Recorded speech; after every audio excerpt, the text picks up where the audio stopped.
اعوذ باللہ من الشیطان الرجیم، بسم اللہ الرحمن الرحیم۔ آپ دیکھ رہے ہیں پاکستان ٹیلی ویژن نیوز اور محرم الحرام کی اس خصوصی پروگرام کے ساتھ میں ہوں صوفیہ شراز۔ آغاز تیرے غم کا محرم میں ہوا ہے۔ بے شک ہم امام حسین کا نام پورے سال لیتے ہیں، لیکن یہ وہ واحد مہینہ ہے جہاں پر امام حسین کی جاں نثار جتنے بھی اصحاب اور امام حسین کی شہادت کی جو بھی مولا نے قربانیاں دی ہیں، یہ خصوصیت کے ساتھ یہ وہ مہینہ ہے کہ جہاں پہ ہم امام حسین کے لیے جمع ہوتے ہیں، یکجا ہو جاتے ہیں، جہاں پہ نہ ہم نسل دیکھتے ہیں نہ رنگ دیکھتے ہیں، صرف مولا حسین کے لیے سبیلے لگاتے ہیں، بات کرتے ہیں، محبت اپنی اظہار کرتے ہیں، اور جس کی جتنی استطاعت ہوتی ہے وہ امام حسین کے لیے اپنی ذات سے پیش کر رہا ہوتا ہے۔ اس پروگرام کا نام ہے ہمارے ہیں حسین۔ اتنا خوبصورت نام اس پروگرام کا، اور اس پروگرام میں ہم آپ کے ساتھ ڈسکس کریں گے امام حسین علیہ السلام کی شخصیت کے بارے میں، وہ باتیں جو ہمارے مائنڈ میں ہوتی ہیں کہ امام حسین کی کیا شخصیت تھی کہ ہر کوئی امام حسین پہ قربان ہونے کو آج بھی تیار ہے۔ ہمارے اس پروگرام میں ہمارے ساتھ علماء کرام ہوں گے۔ پہلے جو علماء کرام ہمارے ساتھ مشہور و معروف اسکالر موجود ہیں، ان کا نام ہے علامہ سید علی کرار نقوی صاحب۔ السلام علیکم علامہ صاحب۔ علامہ صاحب آپ کیسے ہیں؟ آپ کی دعا، بہت مہربانی آپ کی، آپ نے ایام میں ہمارے لیے وقت نکالا، جزاک اللہ۔ اور دوسرے اسکالر ہمارے ساتھ موجود ہیں سید شہریار داؤد صاحب۔ السلام علیکم۔ وعلیکم السلام ورحمۃ اللہ۔ علامہ صاحب آپ کیسے ہیں؟ الحمدللہ رب العالمین۔ علامہ صاحب بہت مہربانی، آپ نے بھی ایام میں ہمارے لیے ٹائم نکالا اور ہمارے ساتھ آپ شامل حال ہوئے، آپ کا بھی بہت شکریہ۔ جزاک اللہ۔ اس پروگرام میں ہم امام حسین کی شخصیت کے بارے میں بات کریں گے اور اصحاب امام حسین کی قربانیوں کے بارے میں بات کریں گے۔ ظاہر ہے امام حسین کی شخصیت ایک ایسی شخصیت ہے کہ امام حسین نے اپنا گھر بار چھوڑ کر اپنے اہل و عیال کے ساتھ کربلا میں آئے، اور جس طرح سے آپ تشریف لے کر آئے تو آپ نے صرف ایک کہا کہ میں فساد نہیں چاہتا، میں اپنے نانا کے دین پر ہوں اور میں اپنے نانا کے دین کو بلند کرنا چاہتا ہوں۔ تو علامہ صاحب اس پروگرام کا جو پہلا سوال میں آپ سے کرنا چاہتی ہوں کہ کربلا میں امام حسین علیہ السلام نے دین خدا کے لیے جو قربانیاں دیں، اس سے ہمیں کیا سبق ملتا ہے؟ 1443 ہجری کا محرم شروع ہو رہا ہے۔ اس عظیم واقعہ اور اس سانحے سے متعلق پاکستان ٹیلی ویژن نے پھر اہتمام کیا تاکہ اس واقعے کے اہم نکات، اہم باتیں، اہم واقعات، اہم وجوہ عوام الناس تک پہنچائی جائے، ان کو بتایا جائے کہ یہ قربانی کوئی بلا مقصد نہیں دی گئی ہے، کیا بات ہے، کوئی مقصد عظیم تھا جو خانوادہ رسالت سرکار دو عالم صلی اللہ علیہ وسلم کا خانوادہ تنہا حسین نہیں بلکہ اپنے پورے بھرے گھر کی قربانی پیش کر رہا تھا۔ بے شک اس یہ قربانی عظیم ہے، اتنی عظیم، میں کہہ دوں قربانی عظیم ہے، کوئی بات نہیں۔ قربانی دیکھی جاتی ہے دینے والا کون ہے، مقصد کیا ہے، سبحان اللہ، وہ کس انداز سے قربانیاں دے رہا ہے۔ مقصد کیا تھا؟ صاف مقصد تھا کہ باطل طاقتوں کو کسی قیمت پہ قبول نہیں کیا جائے گا، کیونکہ یہ باطل طاقتیں حقوق انسانی کے لیے نقصان دہ ہیں، اور اللہ کے دین نے اور اللہ کے دین کو ان کے سرکار دو عالم نے، ان کے رسول نے اسی انداز سے پیش کیا کہ عوام الناس کے حقوق کے متعلق بات کی گئی۔ سیدھی سی بات ہے، انہوں نے نانا سے بھی یہی تربیت حاصل کی۔ تو میں امام حسین صلی اللہ علیہ وسلم سے پہلے ذرا سی یعنی اگر اس پہ روشنی ڈال دوں معمولی سے 1 دقیقے کے لیے، کہ سرکار دو عالم نے کیا پوچھا تھا کہ تم مجھے کیسا جانتے ہو؟ کفاران مکہ سے، کفاران قریش سے، مشرکین مکہ سے۔ تو انہوں نے کہا کہ آپ سے بڑھ کے کوئی صادق اور امین نہیں ہے۔ اب یہ نواسا اسی اس میں پلا ہے، اسی خانوادے اسی آغوش کے پروردہ ہیں۔ تو انہوں نے کہا تھا کہ تجھ سے بڑھ کے کوئی امین و صادق نہیں ہے۔ یہ نہیں کہا کہ تجھ سے بڑھ کے نمازی کوئی نہیں ہے، تجھ سے بڑھ کے حسب نسب والا کوئی نہیں ہے، بلکہ یہ کہا کہ تجھ سے بڑھ کے، کیونکہ یہ پبلک ڈیلنگ کی باتیں تھیں۔ ایک تو پبلک سے جھوٹ نہ بولے، سچ بولے، اور کسی کا حق مار کے رکھا جائے۔ بالکل۔ اور پھر بعد میں تفصیل ہے اس کی کہ کتنا مانتے، انہوں نے کہا کسی ماں نے نہیں پیدا کیا۔ اس نانا کے گھر میں، اس کے آغوش میں امام حسین علیہ السلام نے آنکھ کھولی، جہاں ہر وقت قرآن کی تلاوتیں ہوتی تھیں، جہاں ماں فاطمہ زہرا جیسی موجود تھی، جسے صدیقہ طاہرہ کہا گیا، جس کے لیے سرکار دو عالم فخر محسوس کرتے تھے۔ ماں ہو تو ایسی، اور پھر ساتھ میں باپ ہو تو علی ابن ابی طالب جیسا، بات ہے، سبحان جس کو سرکار دو عالم نے صرف صحابی نہیں بلکہ بھائی کہا ہے سبحان اللہ، کہ یہ میرا بھائی ہے، اور میرا بھائی یہاں نہیں بلکہ دنیا و آخرت میں میرا بھائی ہے، کیا بات ہے۔ کتابیں میں موجود ہے۔ امام حسین نے اس آغوش میں ان کے آغوش میں آنکھ کھولی، ان گودیوں میں پرورش پائی۔ تو آپ کا سوال یہ ہے کہ قربانیوں سے جو دی گئی اس کا کیا مقصد تھا؟ کیسے ممکن تھا کہ باطل طاقتیں آ کے وہ عوام الناس کے حقوق کا استحصال کریں، اور جن کا حق بھی نہیں تھا اللہ نے اپنے نظام کو نافذ کرنے کے لیے اپنے ہی لوگوں کا انتخاب کیا۔ سبحان اللہ۔ کیونکہ جب آپ دیکھتے ہیں کوئی مشینری اگر کسی فیکٹری میں آتی ہے، کسی کمپنی میں آتی ہے، تو اس کے ساتھ اس کا پڑھانے والا بھی آتا ہے، بتانے والا بھی آتا ہے، ساتھ میں کوئی تھیوری کی کتاب بھی لاتا ہے۔ اللہ کے دین کو سمجھانے کے لیے اللہ نے اپنے گھر سے اپنے منتخب شدہ بندوں کو بھیجا۔ ان کا حق تھا، ان کا فریضہ تھا کہ وہ ڈٹے رہیں۔ باطل طاقتیں، جھوٹ جو ہوتا ہے وہ طاقت کو استعمال کرتا ہے، سچ کبھی طاقت کو استعمال نہیں کرتا۔ سچ تو کہتا ہے ہم تو سچے ہیں، ہمیں کیا ضرورت ہے طاقت کو استعمال کرنے کی۔ لہٰذا ہمیشہ حق کے ساتھ لوگ کم ہوتے ہیں، بالکل آتا بھی دیر میں ہے لیکن آتا ہے تو پوری طاقت سے آتا ہے، واہ واہ۔ اور وہ کم لوگ وہ نشانیاں اور وہ مثالیں پیش کر کے جاتے ہیں کہ نہ جانے کتنی انسانیت کو جیسے کربلا ہمارے لیے یادگار ہے۔ جیسے کربلا والوں نے ایک یادگار کیا بات ہے، بھیجا ہے اللہ تعالیٰ ان کو۔ بے شک۔ علامہ صاحب آپ اس بارے میں کیا فرمائیں گے کہ جو قربانیاں ہیں کیا ان کا نعم البدل کوئی اب ہے یا نہیں، یا کبھی ہو سکتا ہے؟ بسم اللہ الرحمن الرحیم، اللہم صلی علی سیدنا و مولانا محمد وعلی آلہ و اصحابہ وبارک وسلم۔ واقعہ کربلا تاریخ اسلام کا ہی نہیں بلکہ تاریخ انسانیت کا وہ واقعہ ہے کہ جس نے انسانیت کو اس کی اصل پہچان کرائی ہے۔ کیا بات ہے، واہ واہ۔ آج آپ دیکھیں پوری دنیا میں ہیومینیٹیرین رائٹس کی بات ہوتی ہے، ہیومینٹی کی بات ہوتی ہے، ان کے حقوق، انسانوں کے، جانوروں کے، درختوں کے، جمادات، نباتات، سب کے حقوق کی بات کرتے ہیں۔ حقوق کی پاسداری کس طرح کرنی ہے اس کے لیے بھی کچھ رولز اینڈ ریگولیشنز ہوتے ہیں۔ بالکل۔ آپ کہتے ہیں جی ہم نے ایک ادارہ بنا دیا، UNO، یونائٹڈ نیشنز آرگنائزیشن، اس کے سب ہم نے ذیلی ادارے بنا دیے، یہ WHO ہے، یہ UNICEF ہے، یہ ہے، پھر انہوں نے باقاعدہ ڈیوٹیز لگا دی، ذمہ داریاں لگا دی۔ اگر یہ سب کام نہیں کیے جائیں گے تو پھر کیا ہوگا کہ ہبڑ دبڑ مچ جائے گی، پتہ ہی نہیں چلے گا کس نے کیا کرنا ہے۔ تو دین اسلام کی جو بنیادی پہچان یا اس کی جو اسپیشیالٹی ہے وہ یہی ہے کہ یہ انسانوں کو پرائیورٹی دیتے ہیں۔ واہ واہ واہ۔ کیونکہ جب اسلام آیا تو انسانیت کی کیا حالت تھی؟ بالکل۔ یعنی اہل عرب، یعنی وہاں کے اس وقت لوگ اپنے، یعنی باپ مر جاتا تھا تو اس کی بے شمار بیویاں ہوتی تھیں، تو اس کے بچے بیویاں بانٹ لیتے تھے اللہ یا بیچ دیتے تھے، ان سے نکاح کر لیا کرتے تھے۔ عورتوں کا اتنا برا حال انہوں نے کیا ہوا تھا، بچیوں کو زندہ درگور کر دینا۔ تو انسانیت کی جو ایک تصحیح کرنی تھی، ایک رینوویشن کرنا تھا، اس کو دوبارہ سے ایک سسٹم دینا تھا، وہ سب رسول اللہ علیہ وسلم نے آ کر کے دیا۔ سبحان اللہ۔ اب جو قبلہ نے ارشاد فرمائی بات کہ یہ اس خانوادے کے چشم و چراغ، یہ اپنے خاندان کو لے کر آتے ہیں اور صرف یہ بات بتاتے ہیں کہ دیکھو جب تک آپ رولز اینڈ ریگولیشنز کے مطابق چلتے رہو گے آپ کی بقا رہے گی۔ سبحان اللہ۔ اگر آپ رولز اینڈ ریگولیشنز کے اگینسٹ جاؤ گے آپ ختم ہو جاؤ گے۔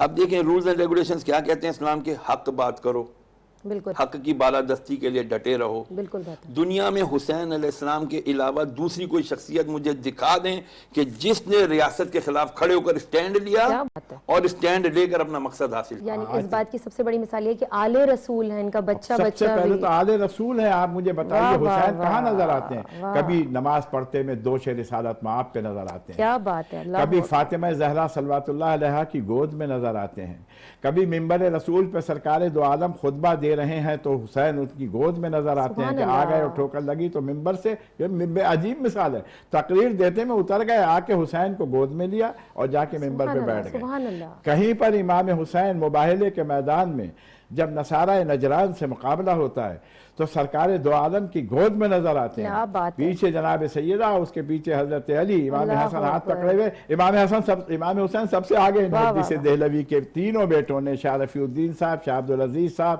شاہ عبدالقادر صاحب نے قرآن مجید کے اندر اس کے اندر لکھی ہے، حاشیے کے اوپر، تینوں جا کے ترجمے دیکھ لیجئے گا، اس کی تفسیر میں حاشیے پہ لکھی ہے کہ جب نصارہ نجران سے مقابلہ ہوا تو جب اللہ نے کہا کہ اچھا ان سے کہہ دو رسول، کہہ دو کہ فَقُلْ تَعَالُوا نَدْعُوا أَبْنَاءَنَا وَأَبْنَاءَكُمْ وَنِسَاءَنَا وَنِسَاءَكُمْ وَأَنفُسَنَا وَأَنفُسَكُمْ ثُمَّ نَبْتَهِلْ فَنَجْعَلْ لَعْنَةَ اللَّهِ عَلَى الْكَاذِبِينَ، ان سے کہہ دو کہ یہ اپنے بیٹوں کو لائے، ہم اپنے بیٹوں کو لاتے ہیں، اور اپنی عورتوں کو لائے، ہم اپنی عورتوں کو لاتے ہیں، اور اپنے نفسوں کو۔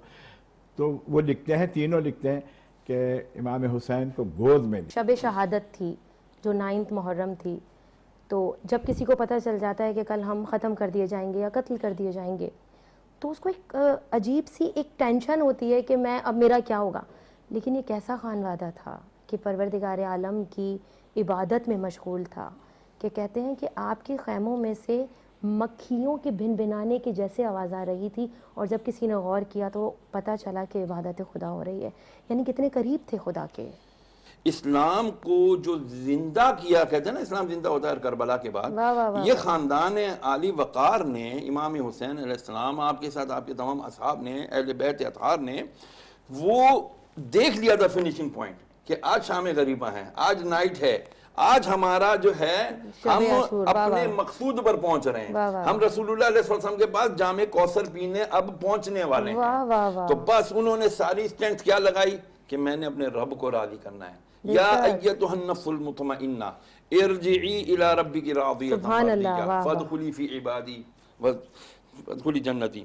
ٹھیک ہے، یہ وہ جانیں تھیں مطمئن والی، اطمینان والی، کہ جن کو کوئی غم ہی نہیں تھا، کوئی فکر ہی نہیں تھی، فکر تھی کہ بس رب راضی ہو جائے۔ امام حسین نے جب اپنا سر کھٹایا کیا فرما دیا تھا؟ رکو، جب میں سجدے میں جاؤں تب، تاکہ میری شہادت اس پائے کی، اس کلاس کی ہو کہ اس کا کوئی دوسرا نظر نظیر پیش ہی نہ کر سکے۔ تو آج تک جو ان کی جو شہادتیں ہیں وہ ایک پرائیڈ ہیں اسلام کے لیے، مسلمانوں کے لیے۔ مجھے ایک چھوٹا سا جملہ کہنے دیجیے گا۔ ایک شخص نے نا، خاتون نے اسلام قبول کیا، بالکل، تو اس نے کسی نے اسے پوچھا یار تمہاری انسپریشن کیا ہے، why did you embrace اسلام؟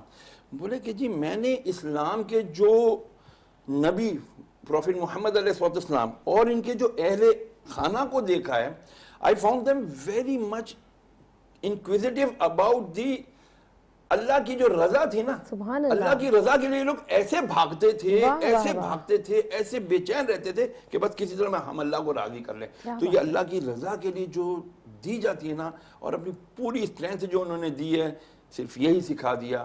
ان کو پتا تھا ہم آنے والے بڑے نکمے آنے والے ہیں، ہم بڑے نابکار لوگ ہوں گے، ہم نام تو لیں گے حسینیت کا لیکن حسینی نہیں ہوں گے۔ اچھا، ہم یہ پروگرام کیوں کرتے ہیں؟ بالکل، ہم کیوں کرتے ہیں؟ ہم بار بار اس لیے کرتے ہیں، ہم ریپیٹ کریں۔ اللہ تعالیٰ نے بار بار نماز 5 ٹائم الحمد پڑھ رہے ہیں، 5 ٹائم وہی سورہ فاتحہ پڑھ رہے ہیں۔ Why repetition? Because just to remember کہ یار ہم یہ ہیں، کیونکہ ہم بہت جلد فراموش ہو جائیں گے۔ نبی نے کیا فرمایا تھا؟ میرے آقا علیہ السلام نے فرمایا تھا، مجھے اپنے بعد تم پر شرک کا خوف نہیں ہے، مجھے جو ڈر ہے وہ یہ کہ تم دنیا کو بڑی چیز سمجھنے لگ جاؤ گے، مقصد سے ہٹ جاؤ گے، اور یہی ہو رہا ہے۔ بالکل، تو اسی لیے یہ پروگرامز ہونا، بار بار ان شہادتوں کو تذکرہ کرنا، بیدار کرنا دوبارہ سے، تاکہ ہم کسی طرح ریوائول آئے اور دوبارہ اسلامی نشاط ثانیہ قائم ہو۔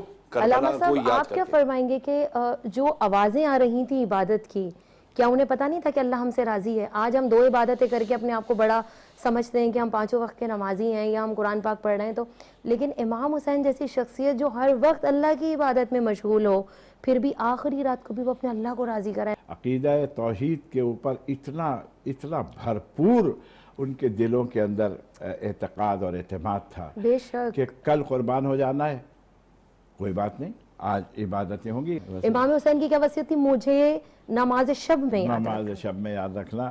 تو میں اسی لیے یہ، کیونکہ موضوع آپ کا جو سوال ہیں اس سے متعلق مولانا بھی بڑے اچھے جوابات فرما رہے ہیں، اور میں بھی اس وہ سوال پہ قریب ہونا چاہیے بات ہے۔ اور امام حسین کی فضیلتیں تو اتنی بھرپور ہیں، اور خانوادہ رسالت سے سب سے بڑی بات تو میں آپ کو کیا بتاؤں، اس میں تو کسی قسم کی کوئی گنجائش ہی نہیں۔ پھر ساتھی بھی ایسے ملے کہ خانوادہ رسالت کے 12 اماموں سے امام فرماتے ہیں واہ ایسے ساتھی ملے کہ ہمارے ماں باپ قربان ہو جائیں، الہی آمین، ان واہ پر قربان ہو واہ جائیں، واہ ایسے واہ، ساتھی کہ سمجھے آپس میں جی، کسی قسم جی۔ کا اختلاف نہیں ملتا تاریخ کے اندر کسی نے اختلاف کیا ہوا کربلا کے۔ روشنی کے اندر بتاتے ہیں کہ جو اصحاب حسین تھے، یعنی جناب حر کا بہت بہترین ذکر کیا، لیکن اور بھی اصحاب ایسے تھے جو شامل ہوتے گئے۔ جب یہ شہزادے، یہ امام حسن امام حسین جب دنیا کی قیادت کرنے، دنیا کو سکھانے آتے ہیں تو پھر وہ کیسے ہو سکتا ہے کہ وہ غلط طریقے سے سکھائیں گے؟ ان کے پاس جو لوگ آتے رہے جو یزید کے لشکر سے، وہ یہی سوچ کر آتے رہے کہ یار ہم یقیناً غلطی پر ہیں، اگر یہ غلطی پر ہوتے نہ بھوک، دیکھیں حضور نے کیا فرمایا، بھوک کفر تک لے جاتی ہے، فقر جو ہے نا یہ کفر تک کرا دیتی ہے بندے کو۔ تو جو لوگ اتنے دنوں سے بھوکے پیاسے بے یار و مددگار، اس صحرا میں، تپتے صحرا میں، خیمے بھی پختہ نہیں، اچھے نہیں، اس کے باوجود حق پر ڈٹے ہوئے ہیں، تو اس چیز نے ان کو انسپائر کیا۔ وہ چیز آج تک چل رہی ہے۔ آپ دیکھیں the fastest spreading religion is Islam۔ واہ واہ واہ، بے شک بے شک۔ بیکاز جو بھی اسٹڈی کر رہا ہے، میں الحمدللہ چونکہ اسٹوڈنٹ ہوں اور میرا بیرون ممالک سے بہت ساری یونیورسٹی سے میری ادھر ایفیلیشن بھی رہتی ہے، تو میں وہاں سے نئے جو نیولی مسلمز ہوتے ہیں ان کو میں بہت زیادہ اسٹڈی کرتا ہوں، ان سے بات کرتا ہوں، تو وہ جو ان سے ریزلٹ ملتا ہے وہ یہ آتا ہے کہ یار ہم نے جو اسلام کو پایا، اسلام نے ہم کو یہی درس دیا کہ کچھ ہو جائے نیور سرنڈر، واہ واہ، بے شک۔ حق بات پہ کھڑے ہو جاؤ، اور جو ہے کسی بھی طرح سے آپ نے گرنا نہیں ہے، اور اسلام اس کی واضح مثال دے چکا ہوا ہے حسین علیہ السلام کی شہادت کی صورت میں۔ کہ میں وہ واقعہ جو دونوں شہزادوں نے خط لکھا بچپن میں، تحریر لکھی، تختی لکھی، بہتر ہے، جا کے پوچھتے ہیں ابا جان کس کی تختی اچھی؟ ابا نے کہا یار حسن کی، حسین کا دل نہیں توڑ سکتا، جاؤ بھائی اپنی اماں سے پوچھو۔ اماں کے پاس جاتے ہیں، اماں جان کس کی؟ وہ کہتی میں کیسے دونوں میں سے کسی ایک کا دل توڑ دوں؟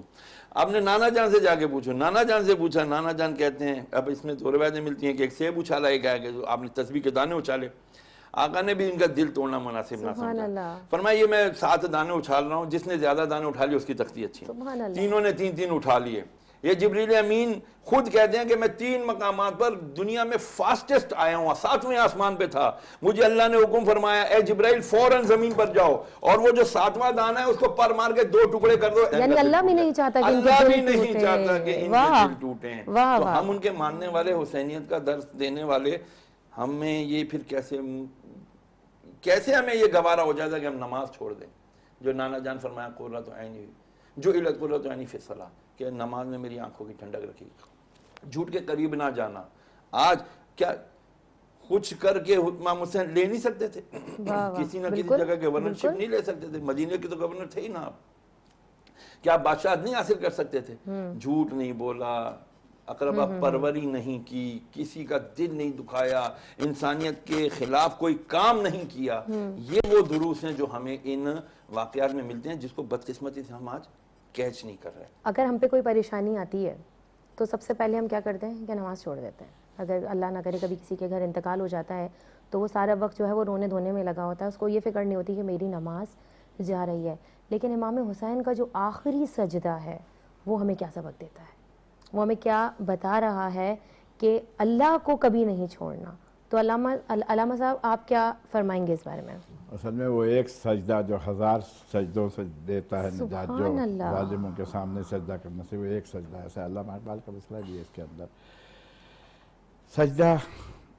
سجدہ شکر ہے، سجدہ کے مالک تیرے آگے، اور دعا مانگنی چاہیے کہ اللہ ہمیں آزمائشوں اور امتحانات میں بھی ثابت قدم رکھے۔ اگر تو ہم سے آزمائشیں کرے یا امتحان لے تو اس میں ہمیں ثابت قدم رکھے، اور اس کا عملی مظاہرہ امام حسین علیہ السلام نے کر کے دکھا دیا کہ سجدہ شکر ہو رہا ہے، لاشیں بھی اٹھا رہے ہیں، سجدہ شکر ہو رہا ہے۔ یہ کوئی معمولی بات نہیں ہے، یہ صرف خانوادہ رسالت ہی کر سکتا ہے، بے شک یہ صرف وہی کر سکتا ہے جس کو سیدہ شباب اہل الجنہ بنا کے بھیجا گیا۔ ظالموں کے سامنے نہیں جھکنا ہے۔ موقع الگ چیز ہے کہ وقت اس وقت مناسب نہیں ہے، تو اس وقت آدمی ایسا عمل کرے کہ اس وقت آپس میں کوئی دوستی ہو جائے یا کوئی بات ہو جائے، لیکن ظالم طاقتوں کے آگے جھکنا جھکانا نہیں ہے، سیدھی بات ہے۔ یہ لڑنے کے لیے میدان میں امام حسین نے دیکھا مناسب تھا، تو یعنی میسج ہے سب کے لیے کہ ظالم کے آگے سر کو نہیں، سیدھی سی بات ہے، وہ ظالم کے ہاتھ میں سر نہیں جھکانا۔ ظالم آ کے انسانیت کے خلاف وہ بیت المال قائم کرتا ہے، وہ مال کھاتا ہے، وہ کلیکشن کرتا ہے، وہ پتہ نہیں کیا کیا کرے گا، اس کا تعلق بھی نہیں ہے نا، وہ کر بھی نہیں سکتا۔ وہ نظام کو، سسٹم کو صحیح اس لیے کہ اس کا شعبہ نہیں ہے، وہ نہیں ہے، اس کا شعبہ نہیں، یہ شعبہ خداوند عالم کی جانب سے سرکار دو عالم صلی اللہ علیہ وآلہ وسلم اور ان کے اہل بیت اطہار کو دیا گیا تھا، بے شک، اور باقی ہمارے اصحاب پیغمبر اسلام پر، صحابہ پر، ہماری جان قربان اصحاب وفا پر، جنہوں نے سرکار کی خدمت کی اور انہوں نے بتایا آل محمد سے محبت کر کے کہ کس طرح محبت کی جاتی ہے۔ ایسے صحابی ہیں جناب سلمان فارسی کہ جا کے اپنے ریش مبارک سے دہلیج فاطمہ زہرا پہ جھاڑو لگائی تو حضور نے کہا کہ تو منا اہل البیت ہے، سمجھے آپ۔ اور اسی صورت سے کس صورت سے حسنین کریمین علیہ الصلوۃ والسلام سے محبت کے مظاہرہ کیا ہے، تو وہ کرنے کا حق بھی تھا، اور انہوں نے حق ادا کر کے دکھا دیا کہ دیکھو اس طریقے سے ہم سجدہ کر رہے ہیں، اور جب بھی کبھی بھی موقع ملے سجدہ کرو اللہ کی بارگاہ میں۔ علامہ صاحب آپ اس بات پر روشنی ڈالیں گے کہ امام حسین کا جو آخری سجدہ تھا وہ ہم سب کو کیا میسج دے گیا؟ توحید۔ سبحان اللہ۔ دیکھیے توحید کا سب سے بڑا داعی، سب سے زیادہ ماننے والا کون تھا؟ ہے شیطان۔ وہ توحید کا اللہ کو تو مانتا تھا نا، اس کا قصور کیا تھا، اس کے اندر وہ اکڑ کیا تھی؟ اس نے نبوت نہیں مانی۔ آدم کو سجدہ کرو، نہیں مانا، بالکل۔ اچھا جی، اب آ جائیں جی، وہ پھر راندہ درگاہ ہو گیا۔ اس نے صرف نبی کی نبوت نہیں مانی تھی، اسی لیے وہ راندہ درگاہ۔ توحید کا تو وہ ماننے والا تھا۔ توحید کے ساتھ رسالت لازم اور ملزوم ہے۔ اچھا، بت گرائے، مولا علی ساتھ میں فتح مکہ والے دن ہیں، سرکار سے بت گراتے جانے، توڑتے جا رہے ہیں، حق آیا اور باطل بھاگ گیا، ختم ہو گیا، آیتیں پڑھتے جا رہے ہیں۔ واہ، قبلہ جو ہے وہ وسیلہ عبادت ہے، قبلے کو سجدہ نہیں ہو رہا، سجدہ اللہ کو ہو رہا ہے، عبادت اللہ کی ہو رہی ہے۔ اسی طرح جب وسیلہ ہم نے مان لیا تو پھر نبی علیہ السلام کی آل ہمارے لیے وسیلہ ہے۔ جب تک یہ نہیں ہوگی، آقا علیہ السلام نے کیا فرمایا تھا؟ بہت گہری بات لیکن ہم سمجھتے نہیں۔ فرمایا اے لوگو، خطبہ حجت الوداع، میں تمہارے بیچ اپنے بات دو چیزیں چھوڑے جا رہا ہوں۔ سبحان اللہ، واہ، ایک قرآن، واہ علامہ صاحب، واہ واہ واہ، اور ایک اپنی آل، بہترین، اہل بیت اطہار۔ ان کو تم نے نہیں چھوڑنا۔ اتنا ایمفیسائز کیا رسول اللہ علیہ وسلم نے اس بات پر۔ اور بدقسمتی ہماری، میں اس وقت تھوڑا اوپن بات کروں گا کہ ہم لوگ فرقوں میں بٹ گئے۔ بالکل یہی بات ہے جی، اہل تشیع چونکہ اہل بیت کا زیادہ وہ کرتے ہیں تو شاید ہم کو اہل بیت کی اتنی عزت اور تکریم نہیں کرنی چاہیے۔ اہل سنت کے اندر شاید یہ تصور کہیں ڈیولپ ہو رہا تھا، but it is totally false and wrong. اس تصور کو ختم ہونا چاہیے۔ نبی علیہ السلام فرما چکے، اگر تم نے قرآن اور میری اہل بیت اطہار کو چھوڑ دیا، بھائی پوری دنیا کہہ رہی ہے ہمارے ہیں حسین، بالکل، ہم کسی کی اجارہ داری نہیں ہے حسین پر۔